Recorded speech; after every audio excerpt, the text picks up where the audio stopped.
दोस्तों स्वागत है आपका फिर से हमारे एक बार इस YouTube चैनल AGT एकेडमी में। और इससे पहले वाले वीडियो हमने जो है मंत्रिपरिषद और मंत्रिमंडल की बात कर दी थी कि वास्तव में मंत्रिपरिषद होता क्या है और इसमें कितने प्रकार के मंत्री आते थे, और मंत्रिमंडल क्या होता है और इसमें कितने प्रकार के मंत्री आते थे। तो आज आप और हमारे मध्य जो संदर्भ का जो बिंदु है वह है आर्टिकल 76, यानी कि महान्यायवादी क्या होता है और उप प्रधानमंत्री का पद क्या होता है। हालांकि वर्तमान में अगर देखें तो लगभग जो है 22 मई 2004 से उप प्रधानमंत्री के पद को जो है समाप्त कर दिया गया। अब कोई उप प्रधानमंत्री जैसा कोई पद है नहीं, लेकिन हाँ, जब यह पद था इसमें कितने मंत्री अगर देखा जाए तो इसमें आज तक 2004 से स्वतंत्र भारत से जब हमारा संविधान बना तभी से आज तक इसमें कितने उप प्रधानमंत्री आए हैं, हम सभी के जो डिटेल चर्चा करेंगे। तो हम पहले जो है महान्यायवादी की बात कर लेते हैं कि महान्यायवादी जो महान्यायवादी होता है इसकी चर्चा संविधान के अनुच्छेद 76 में जो है महान्यायवादी की चर्चा की गई है। ये महान्यायवादी होता कौन है, तो यह महान्यायवादी भारत सरकार का विधि सलाहकार होता है, कानूनी सलाहकार होता है कि भारत सरकार अगर कोई भी परिस्थिति उत्पन्न हो जाती है, फिर मान लीजिए केंद्र सरकार के ऊपर कोई केस ही हो जाता है, तो ऐसी स्थिति में क्या होता है कि महान्यायवादी उसका जो है केस लड़ता है। ठीक है, तो हमने बताया कि इसकी चर्चा संविधान के अनुच्छेद 76 में की गई है। यह केंद्र सरकार का प्रथम विधि अधिकारी होता है, यानी कि प्रथम कानूनी सलाहकार होता है। कौन? वह महान्यायवादी होता है। ठीक इसी प्रकार राज्य के स्तर की हम बात करते हैं तो वहीं पर जो है हम महाधिवक्ता की बात करते हैं कि राज्य में जो अगर सलाहकार जो होता है वह महाधिवक्ता होता है। तो हमने बताया कि यह संसद, देखिए जो महान्यायवादी होता है यह संसद का सदस्य नहीं होता है, लेकिन तब पर भी यह संसद की कार्रवाई में भाग लेता है। हालांकि वह मत देने का कोई अधिकार नहीं होता संसद का। ऐसा देखिए, महान्यायवादी एक ऐसा व्यक्ति है जो संसद का सदस्य ना होते हुए भी संसद की कार्रवाई में बात कर वहाँ कार्रवाई में भाग लेगा, बोलेगा भी, लेकिन जब चक्कर आएगा कि मत देने का तो वहाँ से वह चला जाता है। तो मतलब मत देने, महान्यायवादी को संसद में मत देने का कोई अधिकार नहीं होता है। तो यह हम बताया कि इसका जो कार्यकाल अगर देखा जाए तो यह पूर्णकालिक 5 वर्ष का नहीं होता है। देखिए, जो महान्यायवादी का जो पद है इसका कार्यकाल 5 वर्ष का नहीं होता है। यह राष्ट्रपति के कहीं न कहीं जो है प्रसाद पर्यंत, राष्ट्रपति यानी कि प्रसाद पर्यंत, यानी कि उसकी इच्छा अनुसार वह जो है कार्यरत रहता है। ठीक है, हमने कहा कि उसका जो है राष्ट्रपति के प्रसाद पर्यंत यानी कि उसकी इच्छा अनुसार पर कार्यरत होता है, जिस कारण से जब उसकी इच्छा अनुसार पर है या किसी निजी व्यक्ति का भी मुकदमा लड़ सकता है।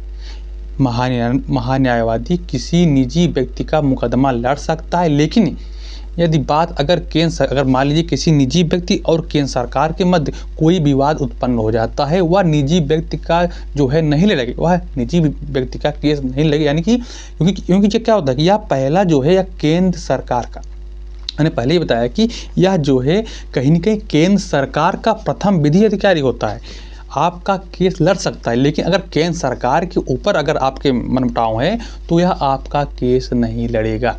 ठीक है, तो इसकी हमने वेतन भत्ते अगर बात करें तो वेतन भत्ता जो होता है इसका इसका जो वेतन भत्ता होता है संचित निधि द्वारा नहीं दिया जाता, क्योंकि जिसका वेतन संचित निधि द्वारा दिया जाता है उसके वेतन में किसी भी प्रकार की कटौती नहीं की जाती। लेकिन इसका जो वेतन होता है वह प्रधानमंत्री के कोष से दिया जाता है। किसका? महान्यायवादी का। अब हमने बताया कि यह मुकदमे को देखिए यह जो मुकदमा है भारत सरकार जो न्यायालय, चाहे वो सुप्रीम कोर्ट हो, चाहे वह हाई कोर्ट हो, चाहे वह जिला न्यायालय हो, वह कहीं पर भी यह मुकदमा लड़ सकता है। इसकी जो योग्यता होती है वह सुप्रीम कोर्ट के जज के समान होती है। बात समझिएगा कि महान्यायवादी की जो योग्यता होती है वह जो है सुप्रीम कोर्ट के जज के समान होती है। तो वर्तमान में महान्यायवादी हैं कौन? तो हमने बताया कि वर्तमान में वेंकट रमणी जो कि ये जो है 1 अक्टूबर 2022 से पद पर बैठे हैं और ये वर्तमान में जो है भारत सरकार के कानूनी विधि सलाहकार हैं। ये भारत सरकार के महान्यायवादी हैं। तो हमने अभी जो आपसे जो बात किया कि महान्यायवादी की बात किया कि आर्टिकल 76 में महान्यायवादी की चर्चा की गई है। यह भारत सरकार का प्रथम विधि अधिकारी होता है। यह जो है केंद्र सरकार के ऊपर कोई केस होता है या केस को लड़ता है। इसका जब वेतन भत्ता निर्धारित नहीं है, क्योंकि इसका जो वेतन भत्ता होता है वह प्रधानमंत्री के कोष पर निर्भर करता है, इसलिए यह जो है निजी व्यक्ति का भी केस लड़ सकता है। तो हमने आपको यह बताया। वर्तमान में कौन है? तो वर्तमान जो महान्यायवादी है वेंकट रमणी वर्तमान में महान्यायवादी हैं। अब जो हम बात करेंगे उप प्रधानमंत्री की कि उप प्रधानमंत्री का पद कब से है। देखिए, उप प्रधानमंत्री का पद जब हमारा संविधान बना तभी से प्रधानमंत्री के साथ साथ, देखिए ये उप प्रधानमंत्री के जो पद है कोई संवैधानिक पद था नहीं, कोई संवैधानिक प्रस्थान है। तो इसी हमने 23 मई जो है 2004 को समाप्त कर दिया गया है। लेकिन इसके मैंने बताया कि इसके बारे में संविधान में कोई स्पष्ट चर्चा नहीं है। यह एक राजनीतिक, देखिए जो यह एक राजनीतिक उद्देश्य के लिए बनाया गया था, तो इसे जो है 2004 से इसे समाप्त कर दिया गया है।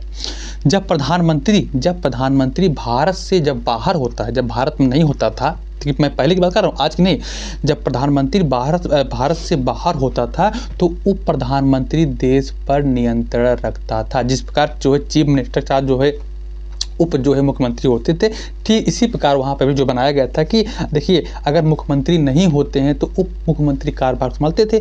ठीक इसी प्रकार जब प्रधानमंत्री नहीं होता था तो उप प्रधानमंत्री जो है कहीं न कहीं जो है कार्यभार को संभालता था। अगर मान लीजिए उसमें उप प्रधानमंत्री भी पद पर नहीं है तो कौन संभालेगा? तो अगर उप प्रधानमंत्री जो है पद पर नहीं होता था तो उस समय जो देश का जो गृह मंत्री होता था वह कार्यभार को संभालता था। अब हम समझने का प्रयास करते हैं कि अभी तक कितने उप प्रधानमंत्री हुए हैं। तो पहले उप प्रधानमंत्री, देश के जो पहले उप प्रधानमंत्री थे सरदार पटेल थे। सन 1947 से लेकर 1950 तक, जब हमारा संविधान लागू भी नहीं हुआ था तब से वह उप प्रधानमंत्री पद थे। हम जाए कि 1947 से 1950 तक प्रथम जो है वह सरदार पटेल उप जो है प्रधानमंत्री थे। इसके बाद मोरारजी देसाई जो है 1967 से 1969 तक जो है मोरारजी देसाई पद पे थे। इसके बाद चौधरी चरण सिंह जो 1977 से लेकर 1978 तक ये उप प्रधानमंत्री के पद पर रहे हैं। फिर जगजीवन राम जो है 1978 से 1979 तक पद पर रहे हैं। इसके बाद यशवंत राव चौहान 1979 से 1980 तक पद पर रहे हैं। फिर चौधरी देवीलाल 1989 से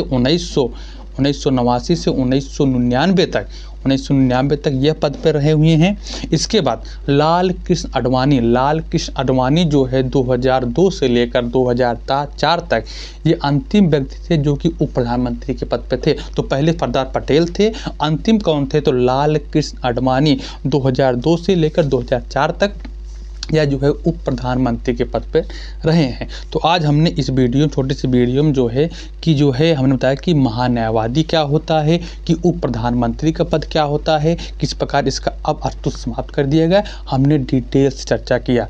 तो उम्मीद करते हैं कि चीज़ें आपको समझ में आई होंगी। तब तक फिर मिलते, तब के लिए जय हिंद।